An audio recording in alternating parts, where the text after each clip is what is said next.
Este episódio do Mandy Arena tem o apoio de Ponto de Contato, espaço de coworking e ponto de encontro de empreendedores. E Descomplica. Com Descomplica, você aprende fácil.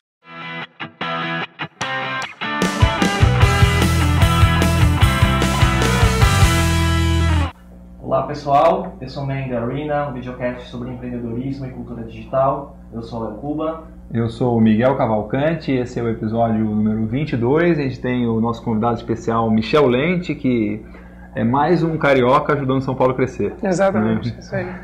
Michel, conta um pouco aí da sua história, várias experiências aí de agência 10 minutos, né? Vendeu para a Ogilvy e agora está na Ponto Mob. Sim. Então, esse é o passado recente, né? Estava acompanhando aí o videocast com meu colega IPR, das velhas guerras aí. E na verdade, cara, eu venho de muito tempo mesmo.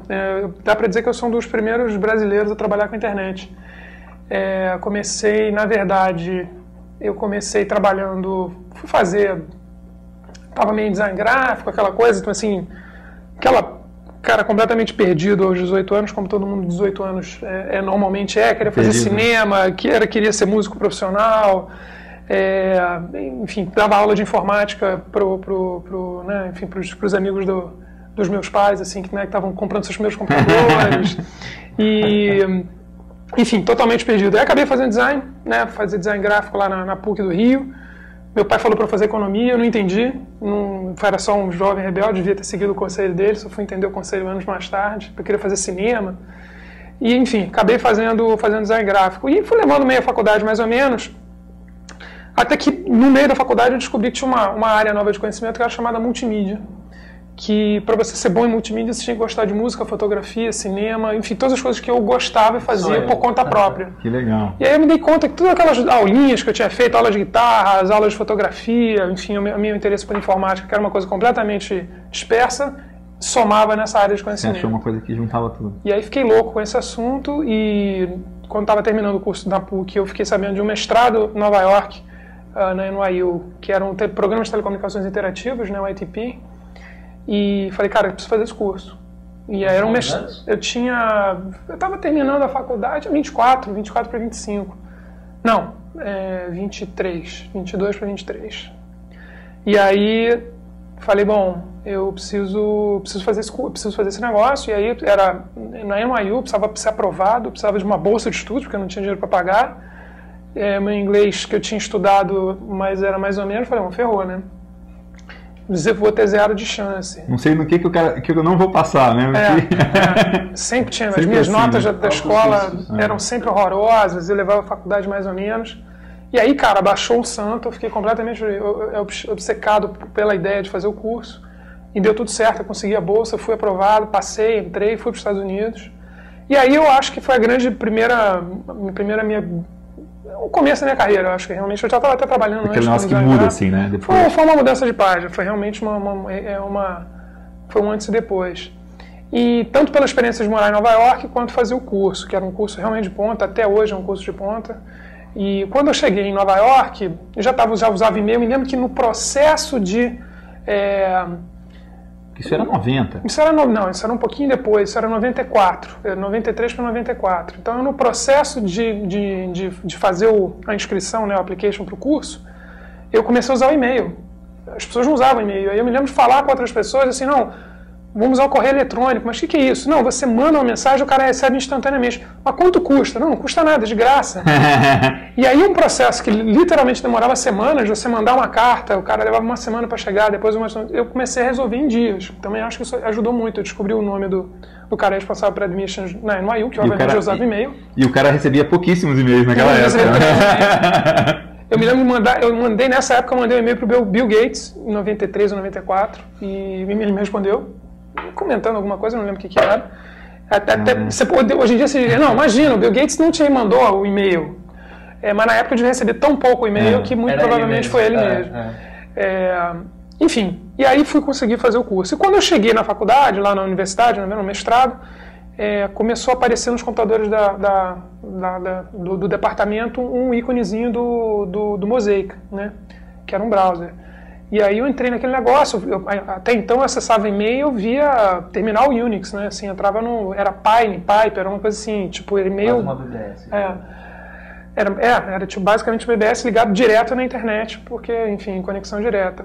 E estava fazendo uns freelas, eu testava CD-ROM, justamente, eu fazia lá testes de CD-ROM para ver qual era o problema do CD-ROM e tal, fazia basicamente QA de CD-ROM.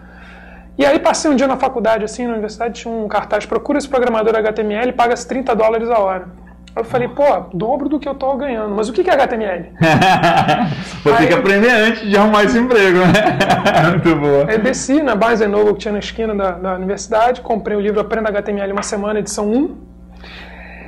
Estudei até terça-feira, porque eles eram segunda, terça, né? Aprendi, era por semana, era por dia da semana.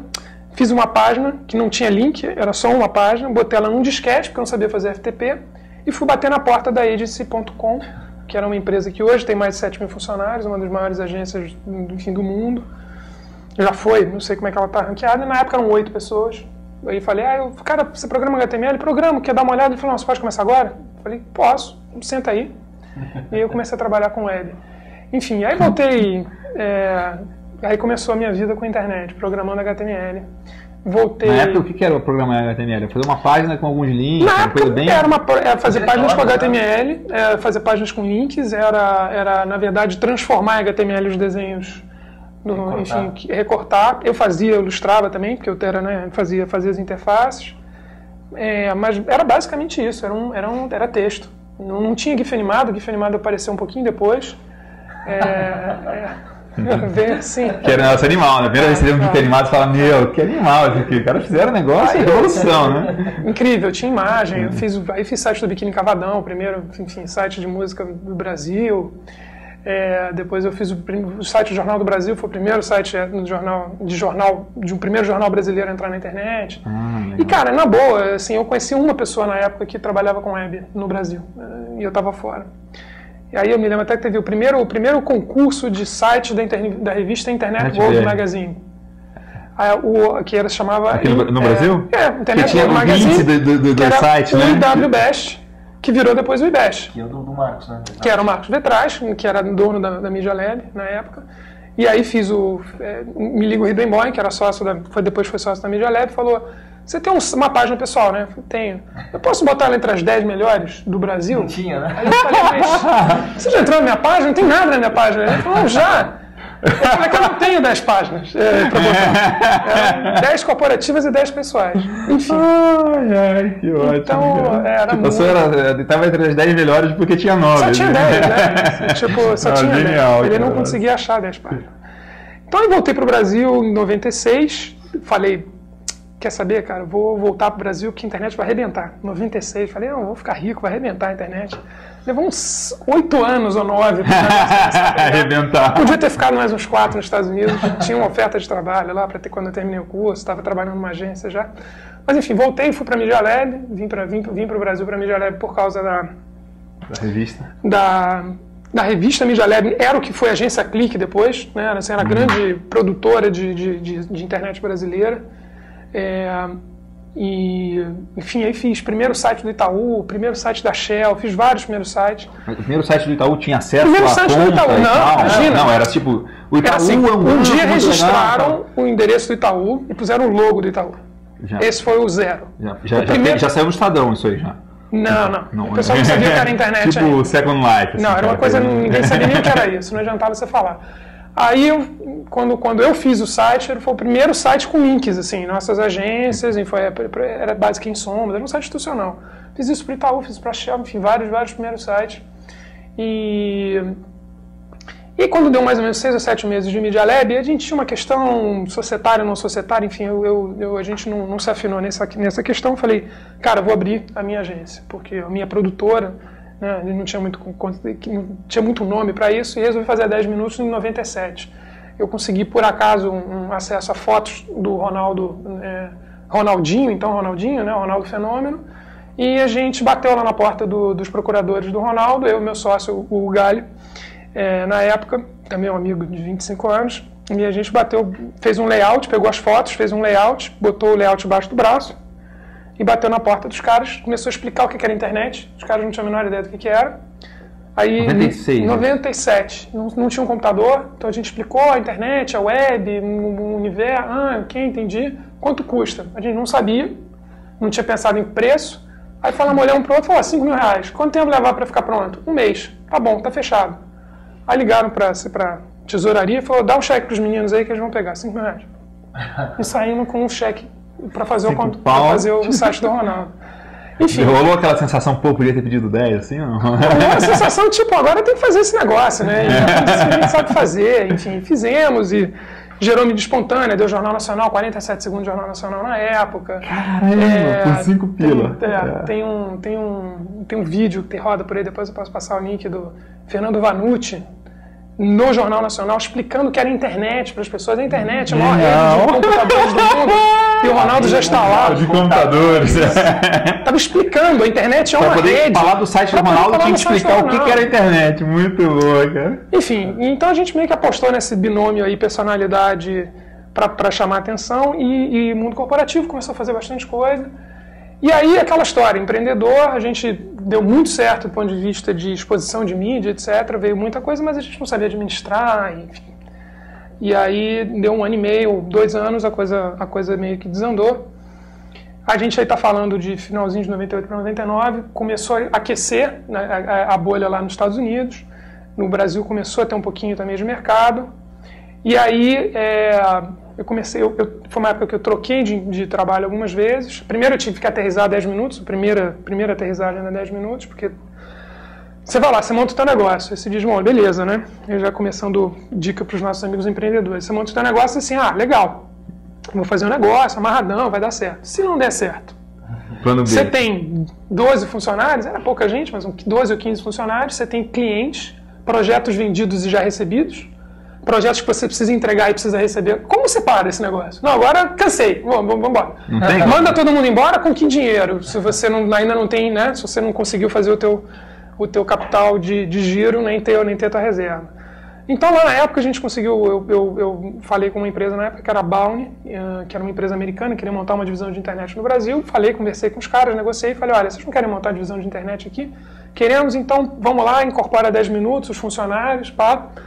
E aí a gente, foi uma solução, aterrissamos o avião, todos os funcionários empregados, todos os clientes atendidos. Eu fiquei 1 ano lá. Você estava buscando uma infraestrutura para abrigar, né? Foi uma infraestrutura, a gente na verdade conseguiu fazer uma excelente aterrissagem. Enfim, todo mundo ficou, né? Eu falei, a única coisa que vocês vão ter que, para vocês, o preço que vocês vão ter que pagar para, enfim, abrir essa divisão de internet é arcar com os projetos já vendidos que a gente já recebeu. Com a folha de pagamento? Que a gente, não, a folha de pagamento era uma coisa que era inerente, porque eles queriam montar uma divisão de internet. Mas tinha alguma coisa de projetos que a gente já tinha recebido e que ainda precisava entregar. Então tinha um custo aí que eles iam ter que... Peanuts, né? Realmente nada importante nesse sentido. Aí começou uma época de projetos de internet, então fiquei lá 1 ano, depois recebi um convite para ir para a Globo.com, que estava começando o seu projeto de internet tardiamente. A Globo demorou a entrar, eles começaram a fazer o projeto de internet em 99. E aí eu fui chamado para fazer o primeiro time lá da Globo.com. Cara, eu me lembro, a V1 da Globo, a V0, a V1 da Globo.com, o que tinha de conteúdo eu defini fazendo um benchmark. Eu peguei, abri um Excel na minha máquina, olhei os portais, falei, vai ser isso. E acabou. E aí começou a montar uma estrutura em cima disso. Não tinha porquê, objetivo de negócio, para quê, como ia rentabilizar. Não, precisava estar online, precisava fazer tava devendo, assim, né? Tava devendo. E a gente foi lá, inventou e uma estrutura enorme, né? Eram, sei lá, dezenas de profissionais para fazer aquele negócio funcionar. E tava lá, falei, pô, legal, tô aqui na Globo.com, era um sonho, muito tempo. Aí um dia tocou o telefone lá, meu celular, que era primeiro, né, comecinho. Aquele PT 550? Não, era agora aquele que tinha numa bolsa, assim. Quase, cara. Em 99, já tinha aqueles primeiros telefones da Nokia. Cabia no bolso. Cabia no bolso. Aí me ligo, toco o telefone, eu digo, tem um baiano do lado de lá, eu digo assim, aqui é Sérgio Valente. Eu falei, Sérgio Valente? Não sabia quem era. Sérgio Valente da DM9. Eu falei, DM9 eu sei quem é. Já ouvi falar. Eu só quero saber quanto você quer e quando você começa. Eu falei, opa, peraí. Quem foi? Peraí, como é que... E aí, eu falei, tá bom. E aí ele falou, você pode vir falar comigo aqui amanhã? Onde você tá? Eu falei, em São Paulo. Aí eu tava no Rio, né? Aí eu disse, pô, não, mas eu tô trabalhando e tal. Depois da manhã, assim, Então vem, desligou na minha cara. Aí liga a secretária, oi, aqui é a secretária Sérgio Valente, então você pode vir para cá, posso? E aí peguei um avião, não tinha menor interesse em vir para São Paulo, menor intenção, interesse eu tinha, mas não tinha nenhuma intenção, eu já tinha muitos amigos que trabalhavam aqui. E aí eu falei, bom, eu vou para lá, vou conversar, se for uma oferta muito legal, a gente pensa. E aí era uma oferta muito legal. E aí ele saiu, liguei para minha mulher da calçada, ele falou, bom, então topou tudo que eu falava, ele topava. Falei, bom, vou ter que vir, né? Aí ele falou, e aí? Eu falei, cara, eu preciso falar com a minha mulher, então sexta-feira eu vou lhe ligar. Eu falei, tá bom. Aí saí, liguei para ela da calçada, falei, bom, e aí? Aí ela queria vir, ela queria estudar gastronomia, só tinha faculdade aqui em São Paulo na época, trabalhava em restaurante. Aí, beleza. Aí me liga na sexta-feira de manhã, DM9 marcando sob pressão, vem ou não vem? Eu falei, vou. Então tchau, desligou na minha cara. E, enfim, aí 1º de fevereiro de 2000 eu estava aqui e a internet só crescendo. Então eu cheguei na DM9, era uma equipezinha de 6 funcionários. Na parte na parte online, claro. E virou uma divisão de 25 pessoas em 4 ou 5 meses. Com alguns telefonemas desses aí, os caras foram aumentando a equipe. Na verdade existia uma demanda muito grande, né? O que aconteceu é que a DM9 já estava vendo essa oportunidade, o PJ estava na DM9, saiu da DM9 para montar a agência Clique e me recomendou para ficar no lugar dele. E a DM9 não podia patinar nesse assunto, estava com multiclientes.com, americanos.com, obsidiana.com, local.com.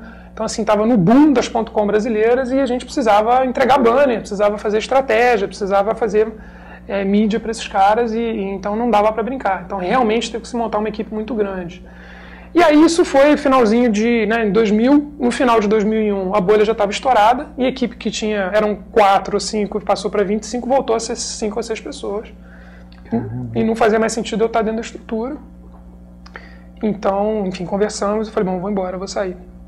Então era 2001, eu estava indo para o céu do ponto de vista corporativo, não tinha nenhuma agência em São Paulo ou brasileira contratando ninguém para nada, muito menos para a internet, pós 11 de setembro, crise financeira internacional e a bolha estourada, e todo mundo que até então achava que a internet era uma coisa passageira, certo de que ela ia. Foi exatamente nessa época que eu entrei na internet. Entrou na baixa. Dezembro de 2001. Exatamente. Estava me formando em agronomia e fui mexer com... Exatamente, pegou a melhor época. E aí, hoje é bom, né? Mas... E aí a gente, enfim, eu com o meu sócio original do Rio, Galho, estava em São Paulo também por acaso, coincidentemente, terminando um período de um projeto dele, e a gente resolveu reabrir a 10 minutos. Aí para valer, bem estruturado, etc, etc. E aí foi um processo começamos eu e ele, sem investimento, chamamos não investimento próprio, mas sem investimento. Tava fácil de contratar gente boa, né? Porque o mercado devia Tava fácil de contratar gente boa. E nunca é fácil, na verdade. Eu acho que esse é um mercado que continua, tem muita gente boa, mas é sempre difícil. Eu acho que para o profissional de internet no Brasil, acho que pode reclamar de tudo menos que não tem emprego. Eu acho que essa é uma coisa bastante boa, positiva. Eu até já escrevi muito sobre isso. Acho que é uma coisa que foi até durante algum tempo muito prejudicial aos profissionais, porque como eles já ganhavam muito bem muito cedo, larga a formação, estrela, né? Às vezes ganha mais do que os pais. Então, assim, uma coisa que no curto prazo é muito legal, mas quando o cara começa a ficar mais velho, ele não tem mais habilidade técnica, ou tem gente melhor, e ele não consegue necessariamente se recolocar, ele não se capacitou do ponto de vista gerencial, é um problema. Não, é uma coisa importante que as pessoas consigam continuar evoluindo, apesar de já estarem bem empregadas. E aí a gente foi, um funcionário, outro funcionário, outro funcionário, outro funcionário, mais ou menos crescendo nessa história. Até que chegou no final de 2000 e... O que é a coisa chave, assim, de você mudar, você montar 10 minutos de novo? O que foi radicalmente diferente, assim, tipo, o que te marcou? Assim, cara, a gente tinha, da primeira vez para a segunda, foram 3 ou 4 anos, então a gente tinha uma bagagem já de ter administrado estruturas grandes, enfim, estar em empresas grandes, etc., que fez muita diferença. A gente ganhou experiência gerencial e de administração de uma forma geral, né? Eu um pouco mais numa área, o Galho um pouco mais na parte mais administração, eu um pouco mais na parte de conceituação. A gente dividia muito assim a nossa sociedade. Então a gente ganhou experiências, pegou traquejo, né? Então foi com muita calma, muita cautela, não foi aquela coisa louca da primeira vez que enfim, não tinha nenhum tipo de gerenciamento. A gente conseguiu fazendo ali tijolo sobre tijolo e a coisa foi seguindo bem.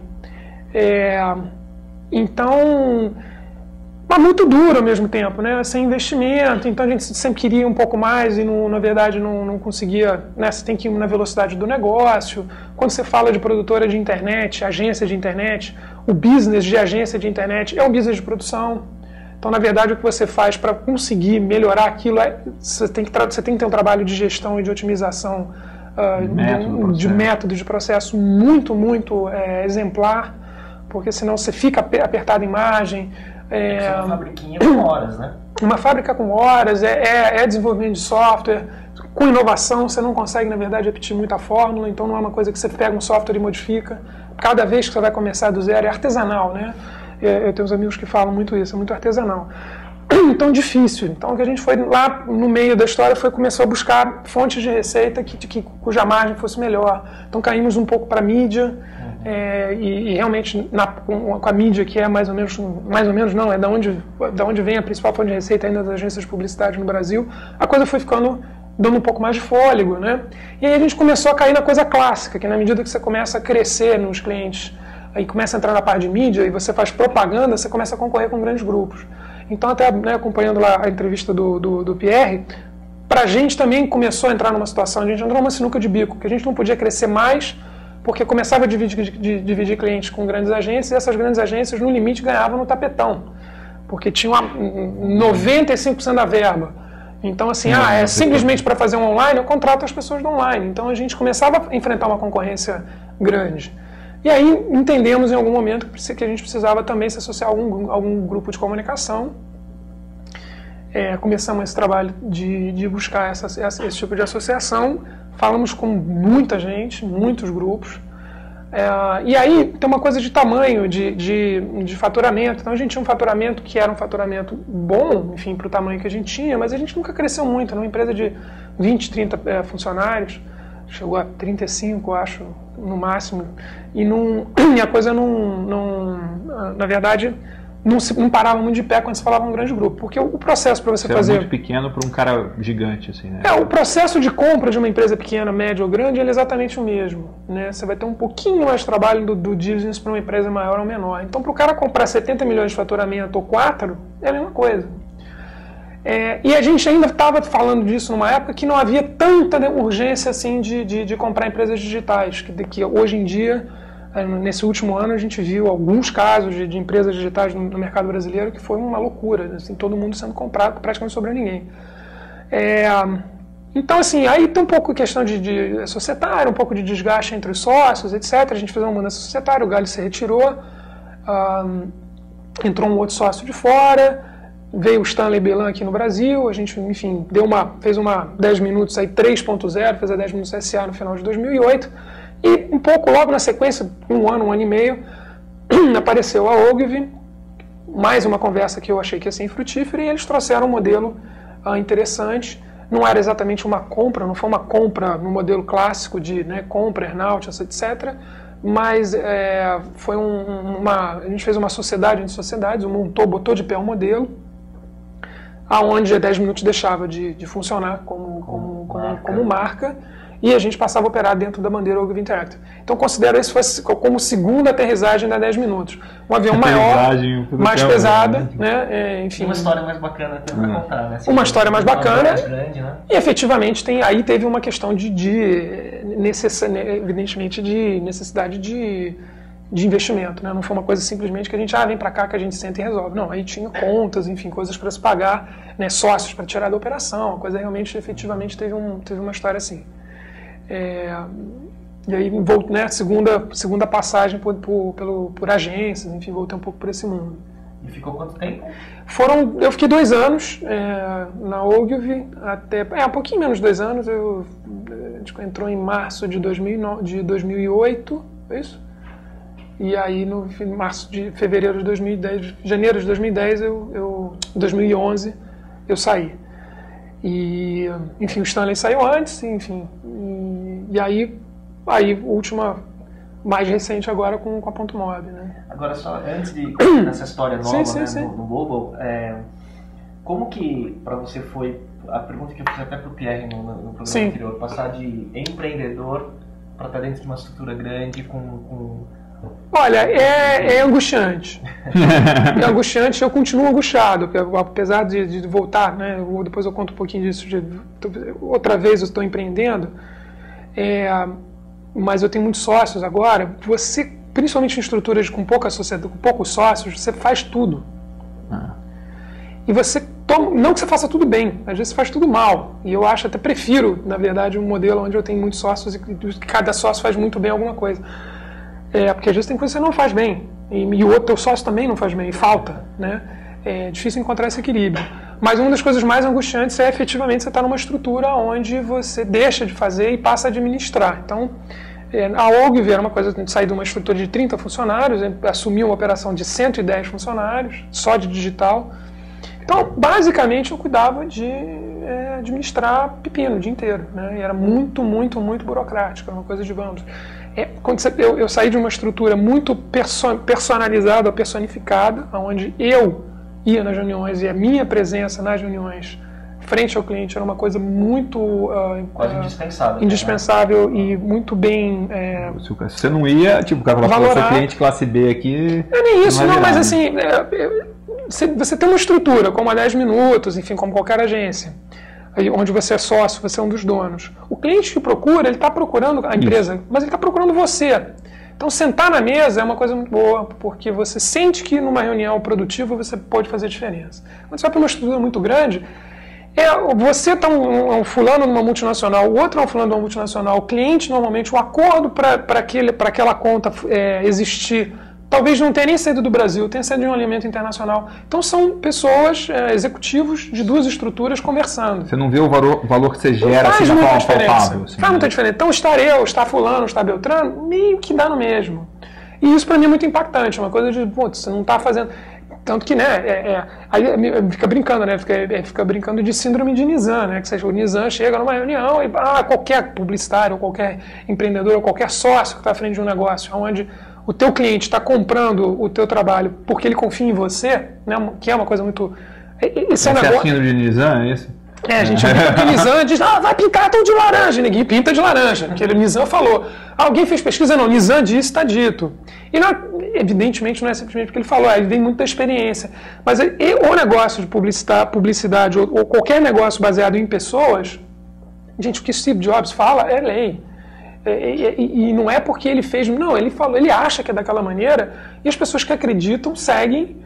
E vem que quando o cara acerta 1, 2, 3, 4, 5, 10, na 10ª vez não tem ninguém questionando, você vai lá e faz.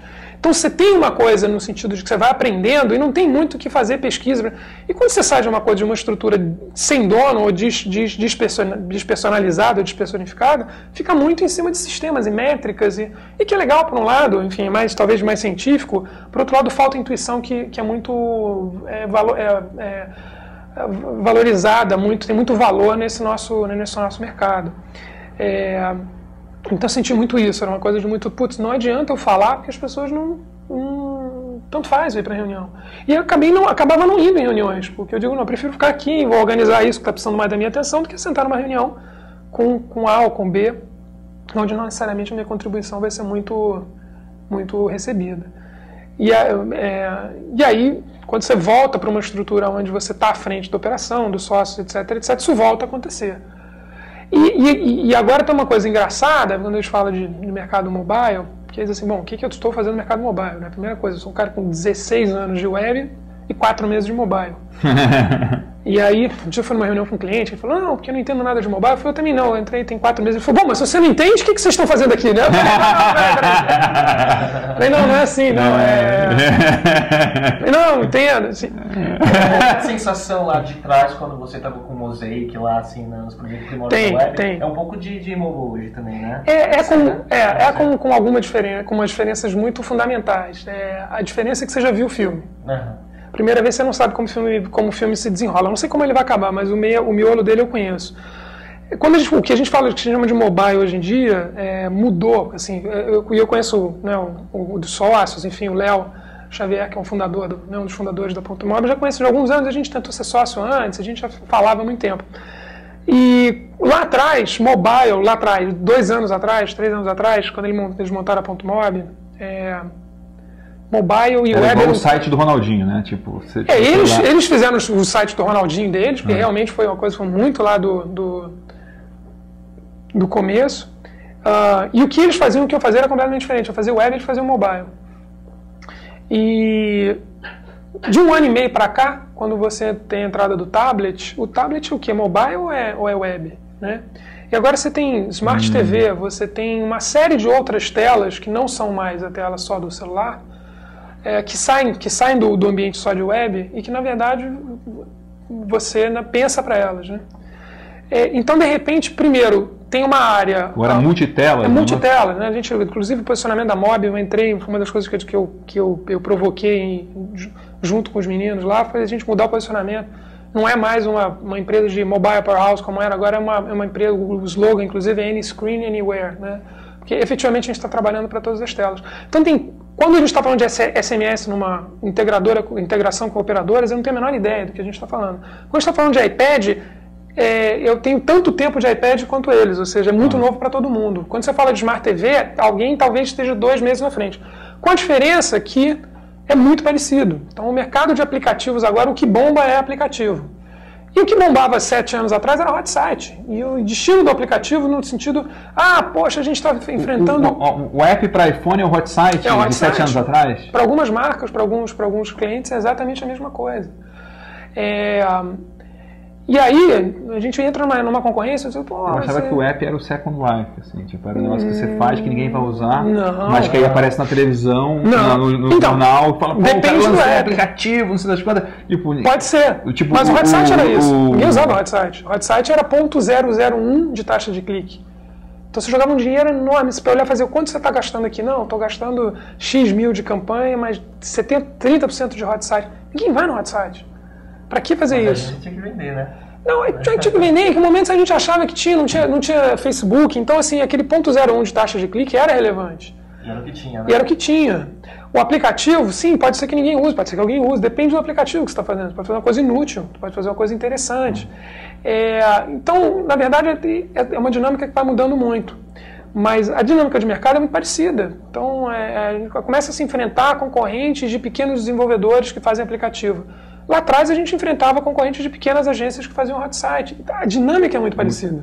Com a diferença que você evolui muito mais rápido, cresce muito mais rápido e as pessoas já usam a internet. Então a barreira de entrada, de convencimento, não, vamos fazer mobile que é legal, não precisa convencer ninguém que mobile é legal, todo mundo já sabe sozinho.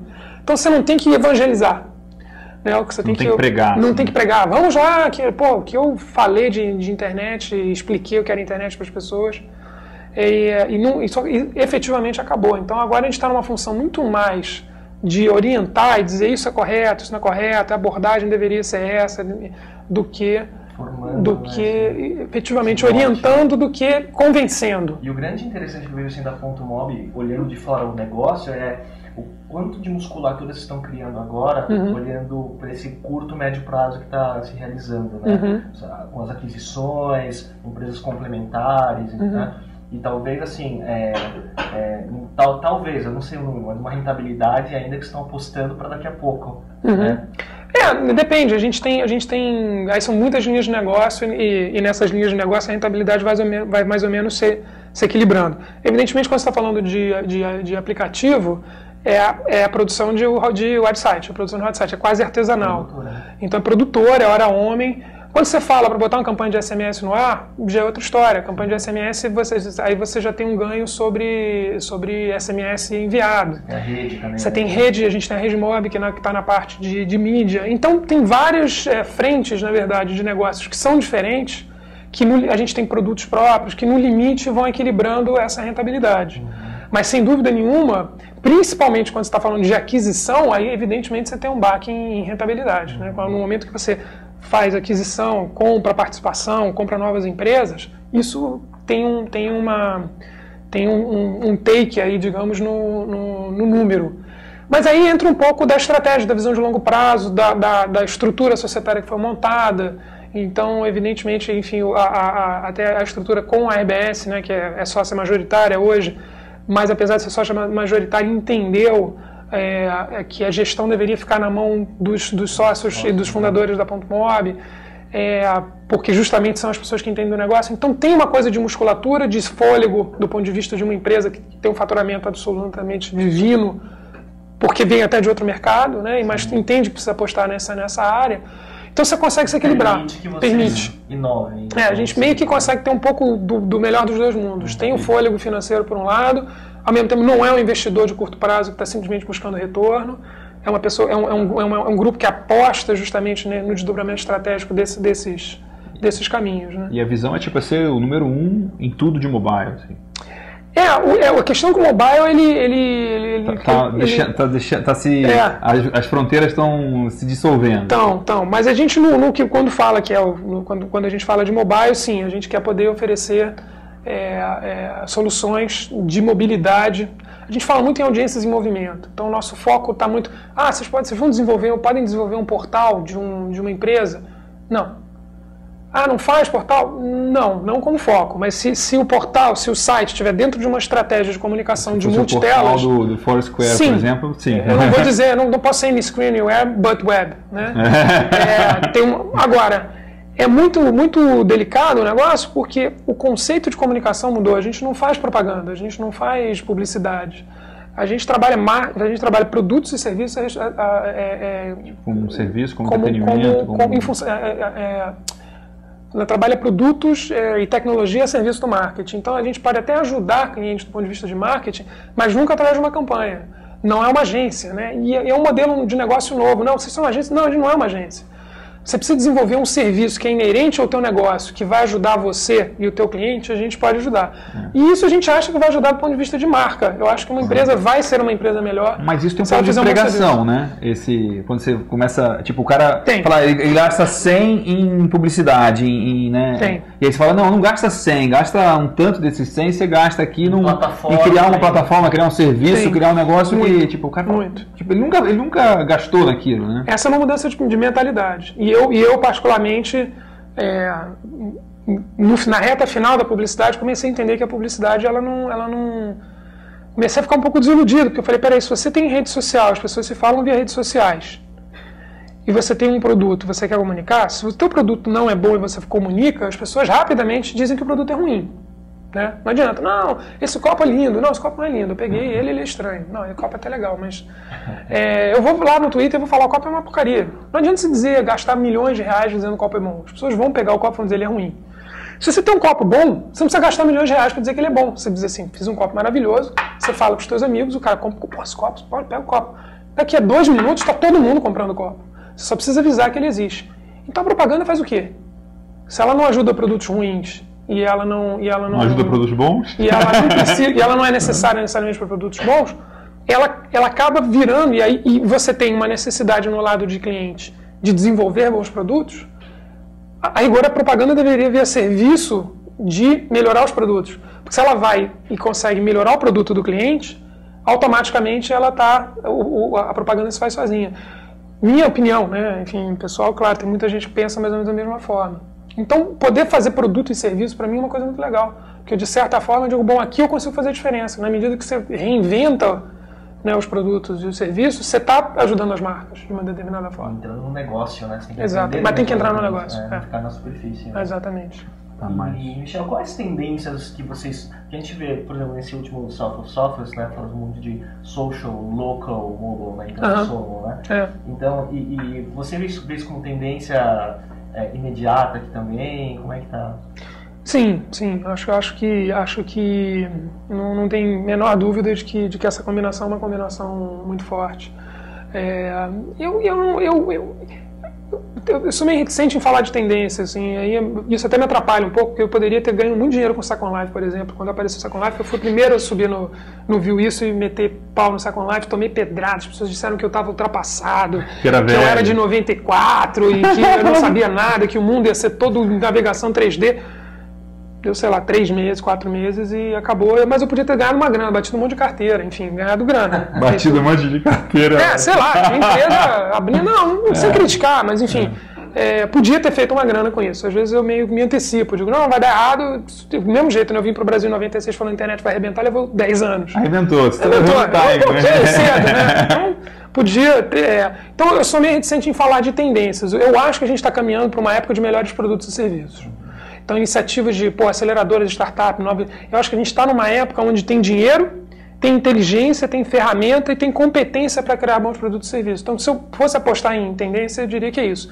E as ferramentas estão a serviço do nosso entorno. Sim. Eu acho que as pessoas estão conectadas com o mundo, mas querem problemas reais, né? Querem práticos reais da sua vida, né? Querem se divertir mais, querem gastar menos tempo com coisas chatas. Então, eu acho que a gente vai viver uma época de ouro. Já estamos começando a viver, mas eu acho que a gente vai ver muito produto legal aparecendo nos próximos anos, mas muito, muito, muito. Sendo acreditado, assim, cara, como é que isso é possível? Esse negócio tão bacana e tão legal. Em aplicações, em todas as plataformas. Acho que a gente está começando a entrar numa era de... Talvez seja a era mais legal que a gente já viu. Cara, sem dúvida nenhuma... Você vai voltar a mexer com design, por exemplo?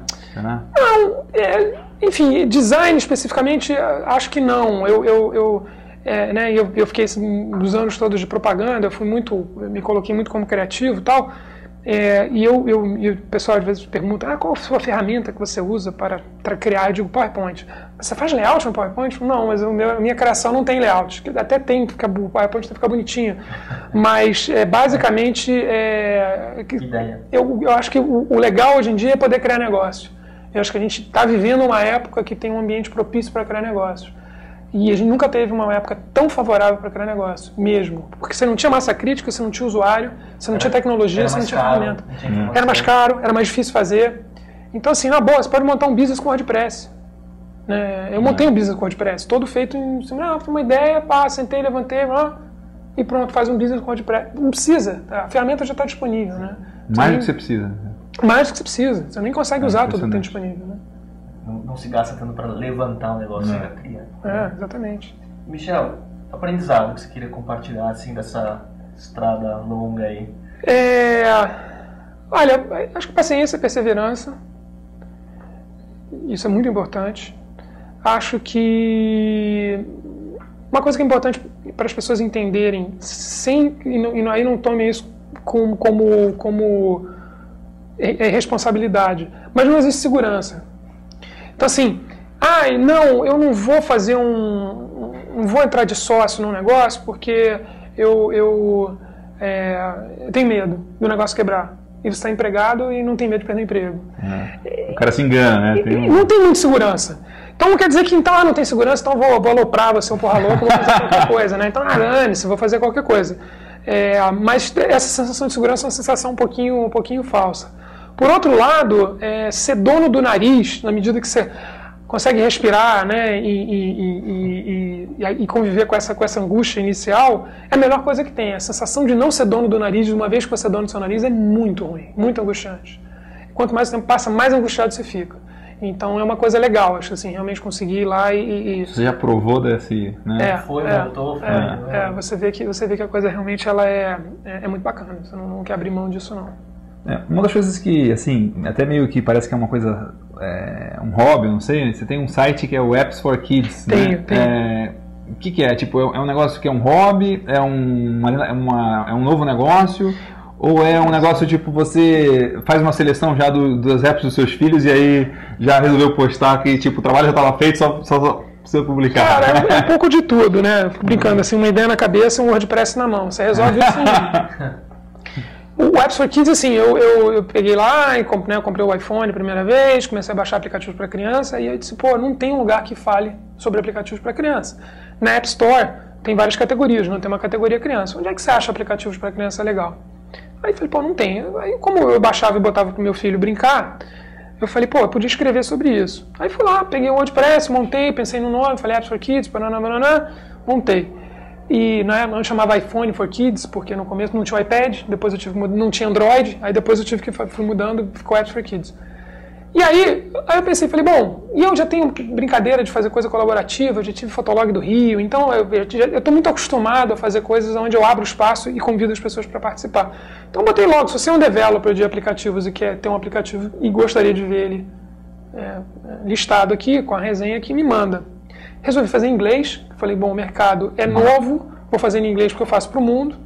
E, cara, eu fiz isso numa sexta-feira, me ocorreu na sexta-feira, no sábado, eu fiz de sexta para sábado. Na segunda-feira chegou um primeiro e-mail com um promo code, que é um código para baixar o arquivo, o aplicativo de graça. Aí baixei, botei pro meu filho, Gabriel achou legal. Meu beta tester. E aí eu efetivamente via ele. Ele agora tá com 5. Ele tava com. Mas você tá testando de 6, cara? Não, ele tá com 5, de 5 a 6. A gente tá terceirizando umas crianças. Ainda não. Já tem uma fabriquinha com criancinhas. Assim.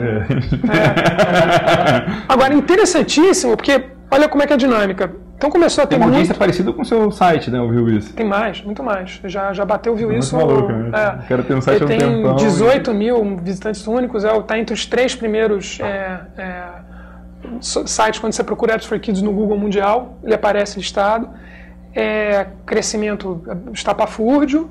E de uma hora para outra falei, vou começar a fazer botar advertising aqui, né? Publicidade. E aí, a minha experiência com o Google AdSense era muito ruim, porque eu não vi isso, eu nunca consegui ganhar dinheiro. Eu falei, vou cobrar direto. E aí, cara, começou a entrar dinheiro via PayPal, dinheirinho, mas enfim, uns 50, 60, 100 dólares por mês, que eu já pago o trabalho do Gabriel via brinquedos do eBay, então a gente compra, ele recebe os brinquedos, trabalha. Agora, muito legal, porque, enfim, botou para escrever em inglês, e me fez desistir de fazer aplicativo. Porque me deu uma compreensão da dinâmica do mundo de desenvolvedores que se eu não tivesse feito isso eu não saberia. Então eu vejo desenvolvedores bárbaros que têm uns trabalhos fantásticos, etc, com 15 mil downloads. E aí, então eu falei, putz, quer fazer aplicativo? Aí eu vejo, falando, tem uma empresa de desenvolvimento que fez 30 aplicativos. Aí tem um que deu certo. Então você tem que fazer em larguíssima escala. Eu comecei a entender muito do mercado de aplicativos. Que legal. E quando eu fui trabalhar na Ponto Mob, né, eu me associei à Ponto Mob, virei sócio e o Léo me convidou, a gente estava justamente falando sobre Apps for Kids, ficou um ano falando sobre isso.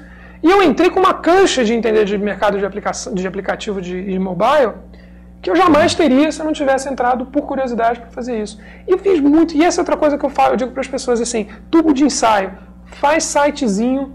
Eu quando dou aula, né, em volta e meia para os mais diversificados públicos, eu lanço uma ideia. Pense uma ideia que te renda em torno de R$1.000 por mês usando mídia digital.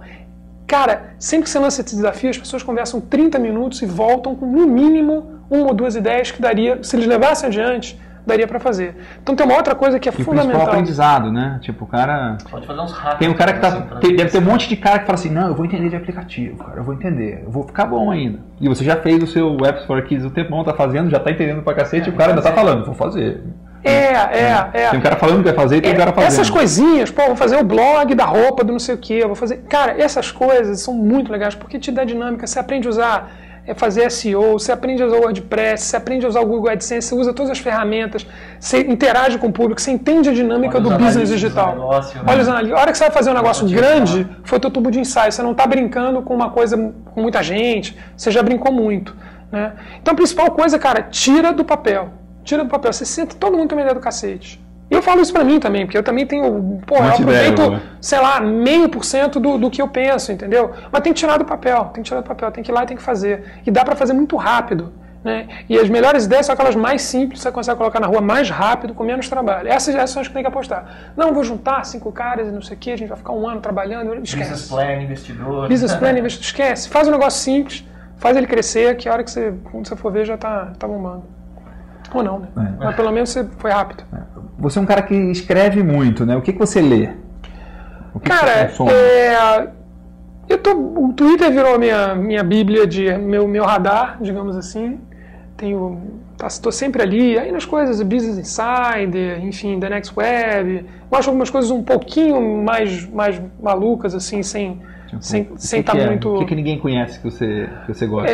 O que ninguém conhece que eu gosto? Deixa eu pensar. Não sei, cara.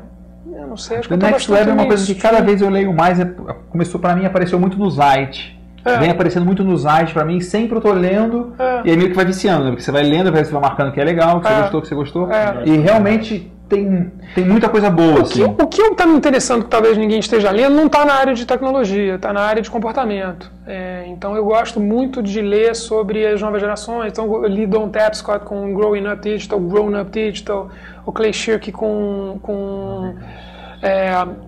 Comes Everybody, com... Esse é muito bom, achei muito bom. Mas você leu o Cognitive Surplus? Esse é o que eu mais gosto. É melhor? Eu gostei muito.